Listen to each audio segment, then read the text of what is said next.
Incoming voice call from Nura Mohammad. Ra on. আমি কিন্তু মোবাইলের দিকে না তাকিয়ে বুঝতে পারলাম যে নূর মোহাম্মদ ভাই আমাকে ফোন দিয়েছে। আজকের পর থেকে খুবই ইন্টারেস্টিং একটি সেটিংস শিখতে পারবেন আপনারা। মোবাইল ফোনে যে কেউ কল দেওয়া মাত্রই তার নাম বলে দিবে। রং নাম্বার কিংবা অফিসিয়াল নাম্বার থেকে কল দিলেও নাম্বার বলে দিবে।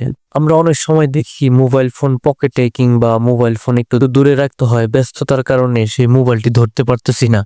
একই রিংটোন বাজতেছে, কে ফোন দিচ্ছে সেটাও বুঝতে পারতেছি না। আর এই সেটিংসটি করে রাখলে সেভ নাম্বার হলে তার নাম বলে দিবে, আর অফিসিয়াল বা রং নাম্বার হলে তার নাম্বার বলে দিবে। আর খুবই ইন্টারেস্টিং বিষয় হচ্ছে এই অ্যাপসটি ব্যবহার করার জন্য আপনার কোনো থার্ড পার্টি অ্যাপ্লিকেশন ব্যবহার করতে হবে না। আর যারা এখনো পর্যন্ত আমার ভিডিওটিকে লাইক করো নাই তারা গাইস দ্রুত লাইক করে দাও, কমেন্ট করে দাও। আর যারা এখনো সাবস্ক্রাইব করো নাই দ্রুত সাবস্ক্রাইব করে দাও, না হলে এমন বিষয়গুলো মিস করবা। আমি আর কথা বাড়াবো না, চলে যাব ডিরেক্ট আমাদের মূল কাজে।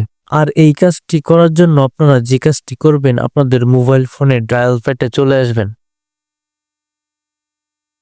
তো ডায়াল প্যাডে চলে আসার পর উপরে যে থ্রি ডট অপশনটি দেখতে পাচ্ছেন এখানে ক্লিক করবেন। তো এখানে ক্লিক করার পর সেটিংস যে লেখাটি আছে এখানে ক্লিক করবেন। তো এখানে ক্লিক করার পর একটু নিচে দেখবেন কলার আইডি অ্যানাউন্সমেন্ট যে লেখাটি আছে এখানে ক্লিক করবেন। তারপরে অ্যানাউন্স কলার আইডি যে লেখাটি আছে এখানে ক্লিক করবেন। এখানে ক্লিক করার পর আপনারা তিনটা অপশন দেখবেন। আমার এখানে নেভার দেওয়া আছে, আপনারা এখানে অলওয়েজ করে দিবেন। অলওয়েজ করে দিলেই আপনাদের হচ্ছে যে কেউ ফোন দিলে তার নাম্বার কিংবা নাম বলে দিবে। তো আমার ভিডিওটি দেখে আপনারা উপকৃত হয়ে থাকলে অবশ্যই আমার ভিডিওটিকে like, comment, share and subscribe করে দিবেন, যাতে করে আমার মূল্যবান ভিডিও নিয়ে আবারও আসতে পারি।